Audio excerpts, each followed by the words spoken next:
Welcome, folks. I am Jaby Koay, joined by Max Reeves, and we're gonna look at Lucy in the Sky, teaser trailer number 1. Oh, it stars Natalie Portman. I forgot to say that. It's important. That's important. That's an important aspect. It stars Princess Amidala from the Star Wars movies.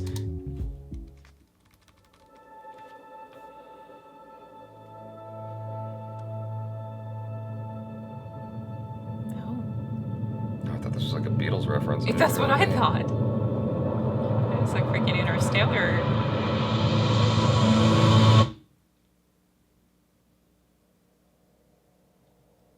Specialist. Lucy in the Sky. Lucy. Time to wrap it up. We're going home. CDR is go. Polaris is go. We are all green.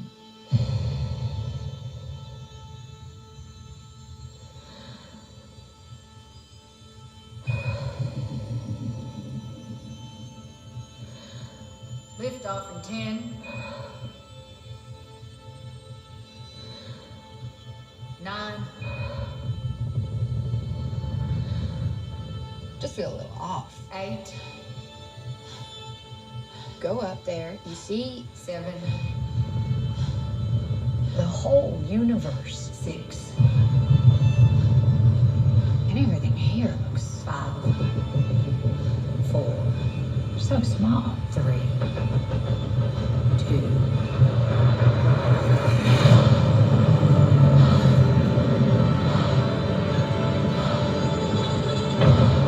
You got to see the vast celestial everything.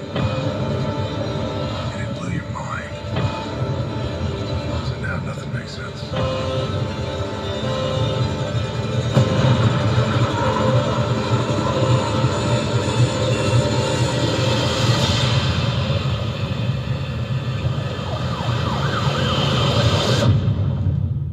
Lucy?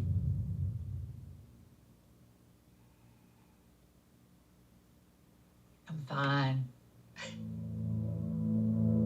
No, you're not. Something wrong with you. Something's wrong with that lady. Oh, they actually have the song there. Now you can hear it. Lucy in the Sky with Diamonds.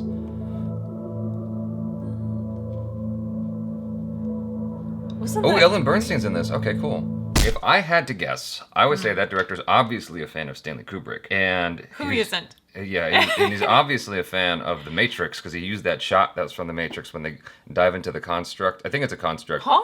Well, whatever Morpheus says, you have to believe Neo, and then he jumps, and Neo goes, "Whoa!" Oh, Yeah, that one. when they go the building. yeah, when they go into that from the when martial they're in the arts Matrix dojo. simulator, yeah. Yeah, exactly. They go from the dojo on top of the roof, and you see their feet, and it goes, whoop.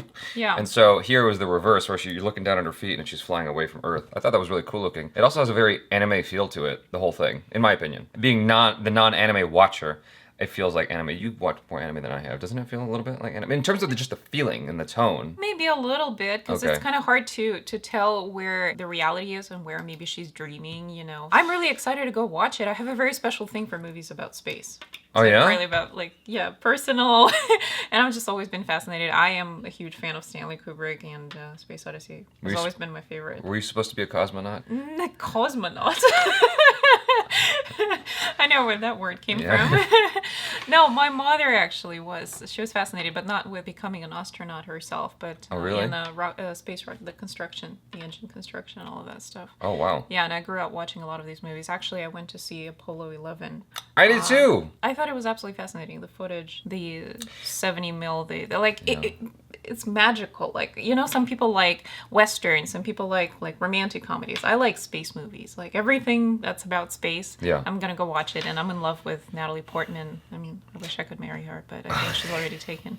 Oh well. Just to have my little tiny review, because I'm not putting out a review of Apollo 11. I thought it was fascinating for the first 20-30 minutes, and then it felt disconnected until the end of it, because I knew what they were doing. If you guys don't know what Apollo 11 is, basically they have like the 70mm footage of the Apollo 11 mission and everything that went into that, and you see like everyone working, and then the takeoff, The and then in actual space. people, the actual mission. Yeah, the actual stuff, and it's really neat to see, but it is kind of devoid of a human connection because you don't actually see people talking a lot. There's a lot of filler sound that they did because that footage is largely recorded without audio. All they had was like the mission control recording, and sometimes they sync that up. But outside of that, like you didn't really have anyone talking, any testimonials, anything like that. Like people were, you know, talking about that time because they wanted it kind of in real time. It was 2 hours and it felt like 9 days. It literally felt that long. I'm a big fan of space-related things as well. I loved Interstellar. I tried to watch 2001 Space Odyssey and I fell asleep on it. No! Yeah. I tried to watch it twice. I need to go back and try again.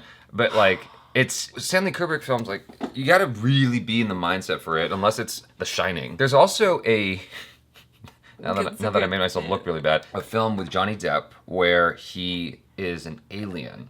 I forgot what it's called. Is that with Charlize Theron? I think it is. They know what I'm talking about. Astronaut's Wife. Yeah, Astronaut's Wife. And so he brings an alien thing with him. It just basically needed a host, so he was the host. I don't want to give away the ending, but basically the whole thing is about this alien invasion, but it's not too direct, and so it feels like there's something here where she witnesses something. It's not clear if it's an alien related thing or something else. I don't understand. Is that based on the real I don't think it's based on real character anything. or anything? No? I don't know. It's Women in space. So changing- that's another subject that's not been explored that much. You know, if we talk about people in space, or that's like what famous Gravity was all about. Well, that's true. Yeah. Yeah, I mean Sandra And- Bullock Yeah. George Clooney being killed like, off George Clooney. Could have tugged harder on that rope. That scene made no sense. That's true. Who was the first woman in space? Do you know? I don't know her name. I'm sorry. Do you know? Valentina Tereshkova. Guess where she was from? Russia. USSR. USSR? Yeah. Like Zangief? Yeah. Okay. The first American woman. Nobody knows. Everybody knows Neil Armstrong, Gagarin, but nobody knows women. I know Natalie Portman. She was Princess Amidala. She looks pretty. She was pretty. Yes, there you go. That's a first in the space.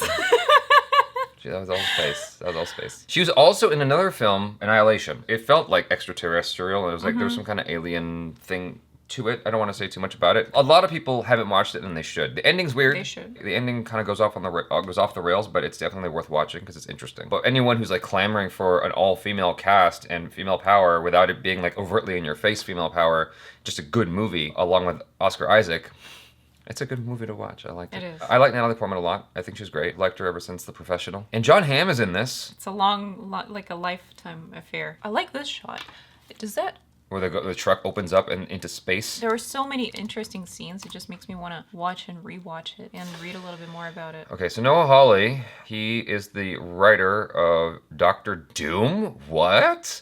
Cat's Cradle, Lucy in the Sky, Fargo TV series, Legion. Okay. He's done a lot of TV stuff. Lucy in the Sky is his first feature film production. This is a very ambitious project, and it gets your attention, especially with the bold use of the changing aspect ratio. That kind of thing always freaks me out, and I think it's really ballsy when a director does it. I thought it was ballsy when The Artist was done completely in a 4:3 aspect ratio. The Grand Budapest Hotel was mostly in the 4:3 aspect ratio, Yeah. but it started out widescreen, then went to 4:3, and then went back to widescreen at the end. And there was a film, oh geez, what's it called? It's with Christopher Walken. I forgot what it's called, but it's basically about virtual reality. It's like an older film from like the 70s or something like that. I think it's the 70s or the 80s. It does a shift in aspect ratio.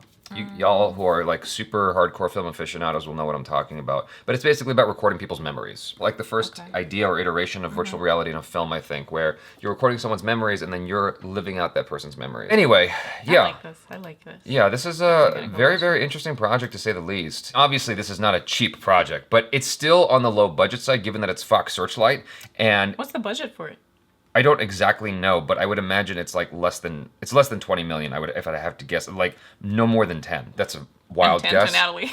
That's a very wild guess, and I think that Natalie Portman probably took a cut for this. John Hamm probably took a cut for this in order to have this project realized. And the thing about it is, visual effects has become relatively cheaper so that you can accomplish doing this kind of stuff on a lower budget now, and it still looks good. Right. You know, that first shot I think is where they spent a lot of their money, where she's looking down at Earth and you see the lights and stuff like that, and she's breathing hard. That shot of Earth, I would imagine, probably cost a lot. But I also feel like it doesn't matter how much money you have, how much is your budget, but what really makes the movie interesting to watch, at least for me personally, is not the amount of special effects, but sometimes interesting camera angles or interesting things that you have never seen before in movies, or maybe references to like the old classics that you can pick up on and be like, oh, I've seen this in the movie like 20 years ago. Yeah. That's what makes it so special. Like this shot, I'm just so in love with the idea of it, how it opens up to the space.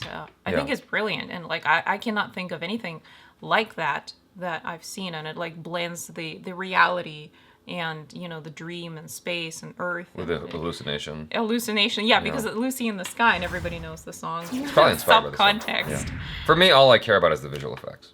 Okay, yeah, right. I'm kidding. Okay, that was a lot of fun, you guys. Let us know your thoughts in the comments below. Be sure to check out Max Reeves on the social media. Subscribe if you haven't already. Check out our other reactions, reviews, short films, and video game related videos. I am Jaby Koay. This is Max Reeves. Peace out.